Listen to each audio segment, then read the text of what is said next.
this Laserkin's defense? Well, defense does seem to be set up for Laser Kittens, and they're set up in one of the spots that you want to get set up in here. They've got people spread out a little bit. I think the Tracer might head out and look for a little bit of early damage. And so some teams that set up very aggressive, and a lot of this is, how does the early damage look for us? Does Munchkin get in there? Does he head clip someone early on, and then can we dive in? Or does it look bad for us and you can still retreat into the high ground? So it gives you options. We might take a look at the offense here coming out from Misfits. You will have Manitin on the Widowmaker, and you take a look at Tavik going to go straight on the Tracer. And the reason why you come out with the early Widow here that we see pretty standard here in Gibraltar is that you want to deal with early dive, but Munchkin finds Manitin immediately. The quick Tracer flank does its work, and LK immediately catching Misfits off guard. And this is what you look for in an early dive defense. You want to get that early kill and just buy time at the front.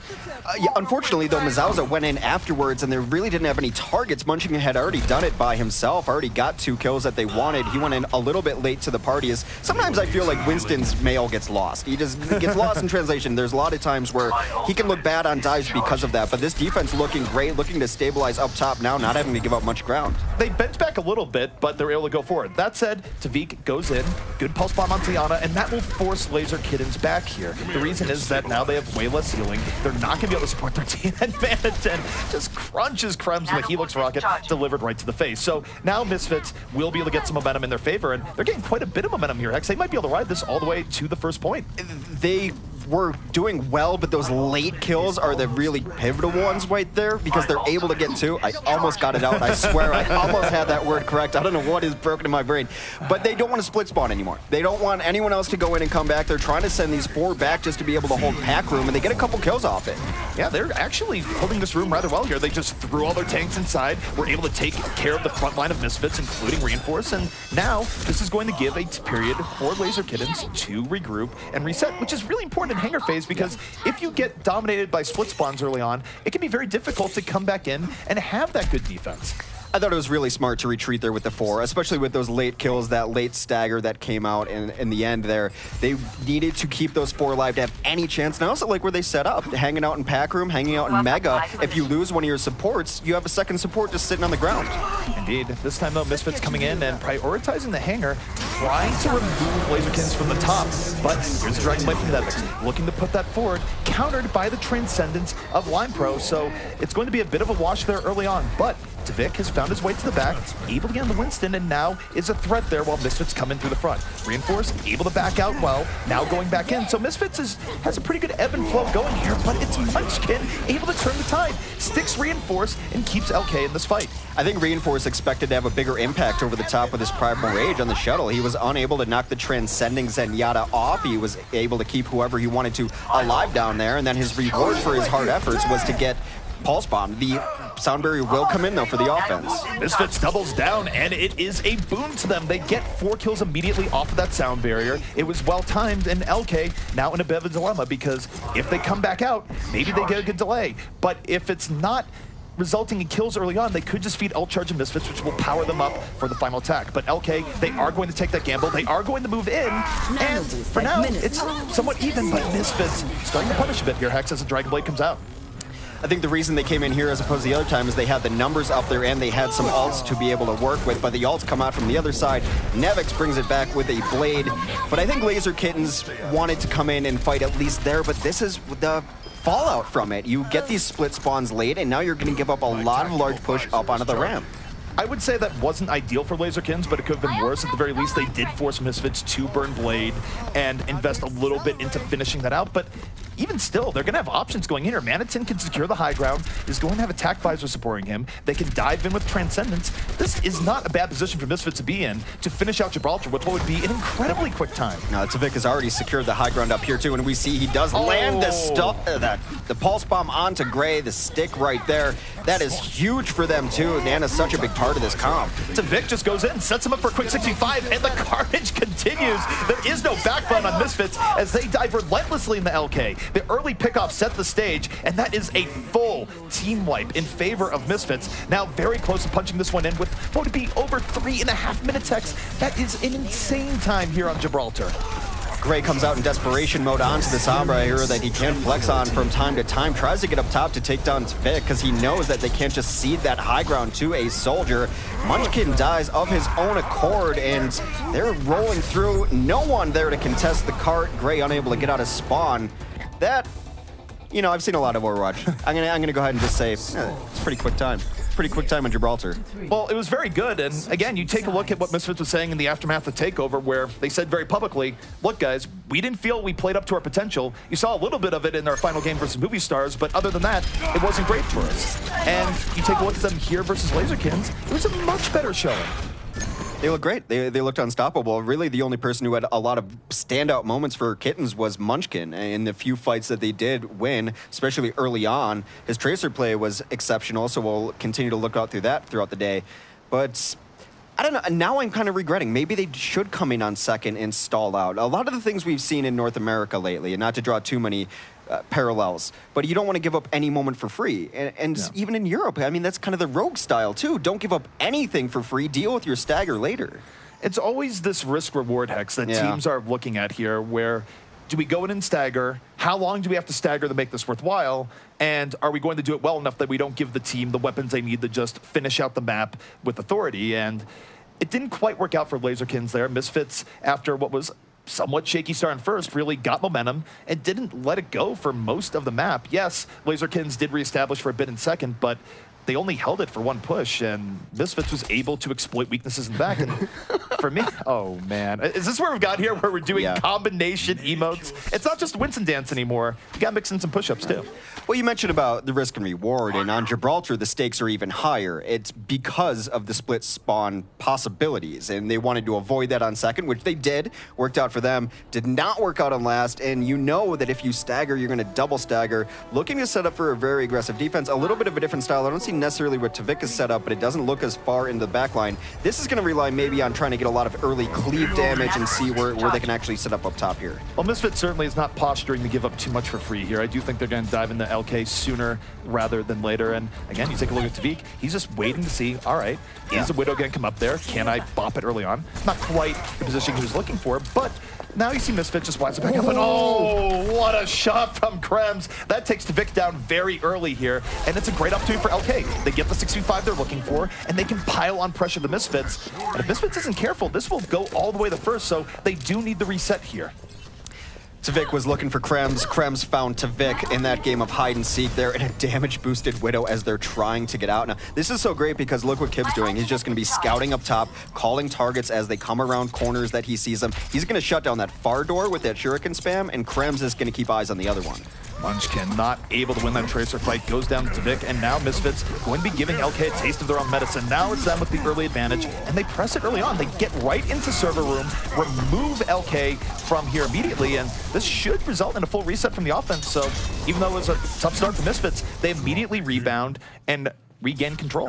A beautiful read on their options there, knowing that we can't go top left, we can't go top right, so they went in bottom left and got the support that they needed to rotate around, use some of the architecture to their advantage, and able to fly around to that server room. So a beautiful read and recovery there from Misfits, as now they're just in position where they started the map on defense. And the one that I want to watch here is Tvik, where he does have the pulse bomb up, and we see over and over again in recent times that Tracers are able to end pushes before they begin with a well-placed bomb. This one doesn't quite connect. And now with Nevik's going down, LK with a chance to move in again, where Krebs has been very much on point this Widow Hex, opening up early kills for LK in this map here so far, and it very well could lead to them taking first relatively easily here. Krebs is playing beautifully, and you can tell just because he was the pulse bomb target. That's just mad respect right there. When the Widow is your pulse bomb target, you go in, and then you see how the dominoes fall immediately after. You miss that pulse bomb, Nevix then gets headshot, a pulse bomb comes out from the Laser Kittens, but here comes a Blade trying to save it. The Blade's coming in, Nevix gets right to the back line. Meanwhile, you have Mao just taking a nap in the front.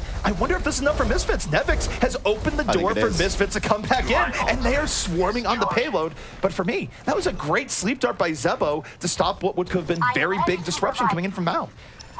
I just love that they've clearly identified that Widow is the problem, because they sent the Blade right after Widow too. Like, that is a level of respect you don't often see Widows paid in this game, but being the carry that he is right now, Krem's getting the damage boost. They know that that's the main strategy. They're not setting the Winston up, they're just to die either.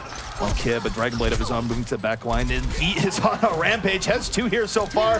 Resurrection is going to come in. LK is all in on this push. They don't want to linger here much longer, and frankly, they can't. Only a minute is left, but they will be adding on to that time. They get into hangar. Now we get to see if they get a few free kills here as Misfits starts to respawn.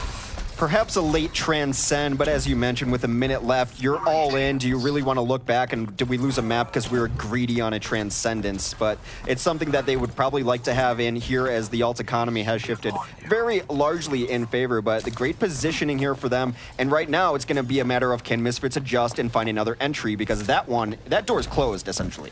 Misfits has been very good at regrouping here so far. This is one of the harder times of reinforce, but they do get to the back. Manitin catching them off guard with the nano visor, just cleaning house. LK did not expect that mode of entry coming in from Misfits, and as a result, Misfits is rewarded with the ability to fully reset here in the hangar. Well, that's twice now they've surprised him on re-entering because they're watching these one doors. A Widow scoped in, and they know that that's where teams typically come in. Again, Misfits reads it, reacts, able to completely blindside them. Just another quick instant replay of the carnage that Manitin wrought, but meanwhile you see Tvik on the main live window, throws out the pulse bomb, and just, again, trying to delay LK, not give them a great initiation. And you see Tracers do this a whole lot here on defense. LK, though, still moving forward, trying to play the payload a little bit more than not.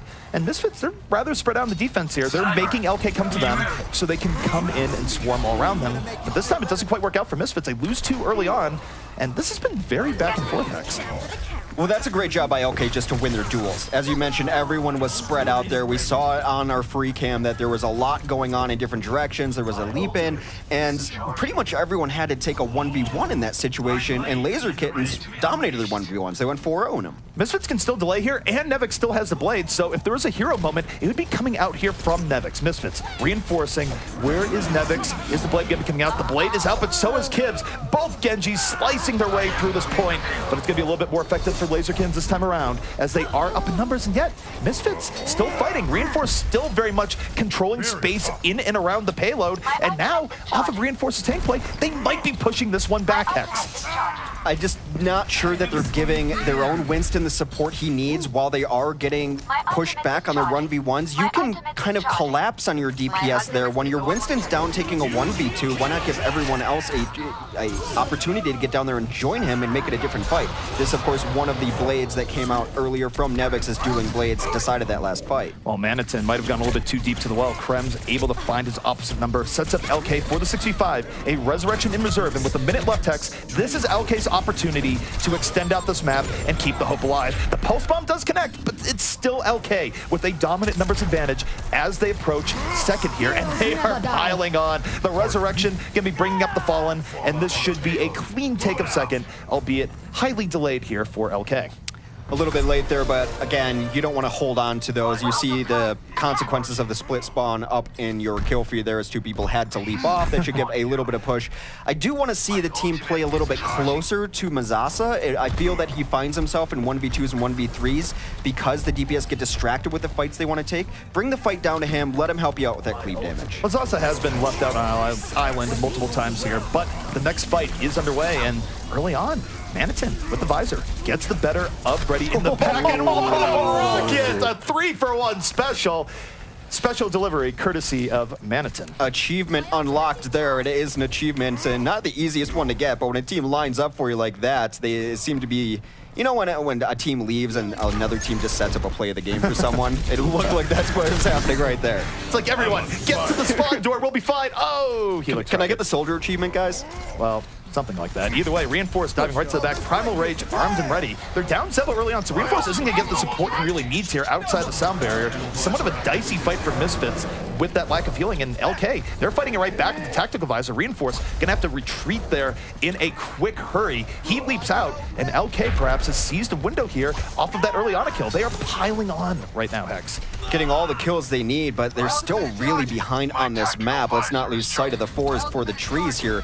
If they don't complete this, that's first map. That's over. That is a stake for this Misfits defense. Tvik has had Munchkin's number, but he gets taken out in turn. He's had the better of the Tracer v Tracer, which can be a volatile matchup. Well, LK right now is still going to be doing the mega time deficit either way. Here comes Nevix, Dragon Blade out, trying to seal this defense for Misfits, but not very successful. Takes a Helix Rocket in, and LK still a very good position here, but respawns are coming in, so this is not one here just yet. Misfits can still delay this out at least a little bit more. Tvik, first man up, in and around the payload, gets to rewind his health back. Misfits now starting to stream back in, and LK, they need to get a few more kills to push us in here because Misfits is quickly regrouping, and now with Lucio going down, LK now in dire straits. They do not have the respawn advantage here, and we are in overtime. They must push this through, Hex. Well, Mazasa is in here now with the help of his friends as they do rally around the cart. He's going to get a little cleave damage, but here comes Kib trying to close it out. Kib, one of the original sushi chefs, one who bore the name, moving through, dashing through Misfits left, right, and center. And has he done enough to pull this one back? LK will complete Gibraltar with no time left remaining. And here's the thing to remember, Hex, is that while that's a spirited completion there from LK, Misfits had a much better attack. They have way more time going into this next round, so if LK wants to potentially bring this one back, not only are they going to have a great defense, but they need one of those classic Overwatch overtime pushes where they're in overtime for a good 2 minutes throughout second into third and just keep Misfits perpetually staggered and off their game. You would have to think, looking at how the last couple of rounds went, that their offense is going to be the better chance because their defense looked somewhat non-existent a little bit there. I think Kib was one of the original... I mean, he might have coined the term as Genji as a sushi chef. He was one of the originals. That's what I was thinking back here. It's just like, I think Kib, I do think sushi chef. I think that's something he tried to popularize. Yeah, I think he branded himself as. Well, I mean, why not? Kib, for a time, had a very good showing with Reunited for quite a while. Wasn't quite prepared. I'm not actually sure what happened there, but he didn't end up going to Korea with Reunited. But now he's back in competition, and a good showing here for LK. Yeah, there was still a moment at the end where what's been bothering me a little bit about Laser Kittens came to fruition, and it was Mozasa again in a 1v3 towards the end on a Winston. He was triangulated, and that's never really somewhere you want to be. It's not where you want to live your life as Winston. That gun cleaves, but it doesn't cleave in a 360. Not quite. Well, this is going to be the LK attack coming right at you, where I would say, Hex, do you think they have to get through second to have a chance against 4 minutes from Misfits? I'd say they have to get it at least to the cusp of first, because then that gives their defense at least 2 defensive holds. And they're going with this high-risk, high-reward of the Widow play and giving him all the support he needs, but Nevix takes that line of play away from them. Nevix was ready this time, went directly where Kremz was the first time around, takes him out immediately, and Misfits has way more success with their dive defense this time around. And as a reward, they've taken 30 very vital seconds off the clock for LK. So for LK to have a realistic chance here, not only do they have to win the next fight, Hex, but they have to win many, many fights in a row. If those heroics are going to happen, it's going to have to happen now. I'm curious to see if Kremz can start that out on the right foot. Well, Line Pro's getting dangerously low, and that is as low as it gets, down to 0. This fight, I have to say, is very likely over. Very good engage coming up there from Reinforce. Caught Misfits off guard. The flanker of Misfits right there with them. And this is just a bloodbath. They don't get that payload very far at all. In fact, I think that's one of the shortest payload progressions we've seen in this 1 minute overtime situation on Gibraltar. So if LK was somehow able to defend this, it would go down in Overwatch history as one of the best defenses of all time, given how far up it is. But realistically, Misfits probably just going to punch this one in rather quickly. Probably the best defense of all time. I can't think of anything that would be better. What has impressed me so much so far, and I mentioned it in specific cases on the map, and even there with the read on the Widow, yes, that's an adjustment from the first map, but the reads and adjustments Misfits has made against this team is crazy good, considering these teams don't scrim each other. It's not like they play against each other a lot and have scouted out each other's tendencies. Again, no real love lost in this rivalry. They don't necessarily know, but Misfits, just the adjustments on the fly they're making have been impressive. Yeah, so I mean, you take a look at their early defense there. They absolutely caught LK off guard. And yeah, it'll be interesting to see what happens here. This should be relatively quick for Misfits. I'm just curious to see if Laserkins really positions even further forward than you normally would here, because this is a case where they have to take some sort of risk, right? Where it's just difficult because any kill Misfits gets here very arguably could just lead to the end of the game. Very likely so. Nevix has been a standout on the Genji for a while as well. We mentioned Kiv, but Nevix also is standing toe-to-toe with him. But they're going to run their defense that worked out the first time where Munchkin got 2 very early kills, so they've shown flashes of potential great defense. I'd love to see Tavik stand the Hanzo here. Not going to happen, but that would bring me back to the good old days where he used to run Hanzo all the time on Gibraltar. Instead, they bring out Bastion, and this is actually a really good place for Bastion because they have to defend this far out. They actually kind of have to deal with the Bastion back here, and Manitin more than willing to just hang back, lay in the damage. And this is just a tough position for LaserKings to be in. It makes perfect sense, too, because they know they defend up there. They know that the Bastion's going to be there. At least it's to crack Winston bubbles, which is essentially where the bulk of his damage has gone into. And they have plenty of time to get this such a short distance that even if this doesn't work out, it doesn't matter all that much. Cracking another shield. They will finally fall, though.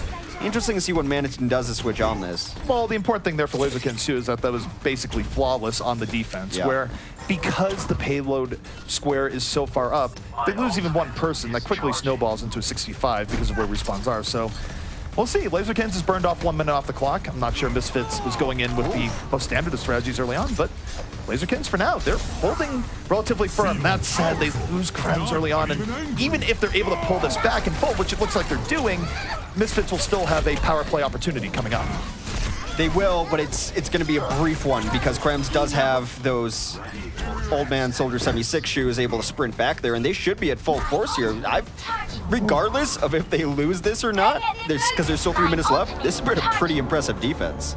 They still have a long way to go until they're out of the danger here, but I'm entertained so far, LaserKings. Show me what you got. Let's see if you can get this a little bit further as I potentially go full Rick and Morty. But Misfits now looking for the opportunity back, and it's a beautiful pulse bomb. Tavik opens the door. Nevix can just roll it. Now, he gets taken down early on, but it doesn't really matter. The damage has been done. Misfits piling on a huge number advantage here as LaserKings loses the last few aspects of their defense, and Misfits will be able to roll this one directly in. There's a little bit of stall coming in, but this diva will be done. It was a hard ask. It was going to be very difficult to run a flawless defense there. And as I said, I'm still kind of impressed for how long that defense was able to pull it off, but the offense not up to snuff there. With only a minute left on the second push, it was going to be difficult, and the Misfits defense read and adjusted very well. I think the interesting thing about this is that if LaserKings was able to get at least a little bit more done on their offense in overtime, like not even getting it through first, but near first. Near first. Yeah, they would have had an opportunity to really defend this because their opening was great. Yeah. It's just they had no margin for error here. Misfits had too big of an edge from what was a great early attack and then a great defense for overtime. So we'll see. It was a good showing for Misfits. Yeah, no, and I feel like at the very end there, we saw a little bit of a glimmer of hope from LaserKings, but they just looked lackluster, honestly, in their first 2 rounds. And you started to see a little bit of a glimmer of hope, even from Kib. I feel like his diva wasn't doing what it needed to do on their first defense. Started to see it activate there a little bit at the end. And then his Genji, he had a few key plays, but he certainly wasn't having the impact that Nevix was. I really like when teams are able to very quickly identify the problem and not have an ego about it and just go after it. If they're going to run a damage-boosted Widow, you can't just say, well, we'll run our own Widow or whatever. Just go after it. Just deal with it right away. And Krems was hitting early shots. They sent Pulse Bomb after it. They sent Dragon Blade after it. It's the problem. Find the answer. Yeah, Krems had all sorts of pressure going for him, not only on their first attack, but then when they tried to bring out the Widow on their second attack in extra rounds, well, he had Nevix in his face in the least enjoyable of ways, so he just died immediately, and it was a very good adjustment from Misfits to deal with the threat of that early Widow. Yeah, no, another thing that we saw here is just the importance of Tracer, and last week Genji really was a big factor.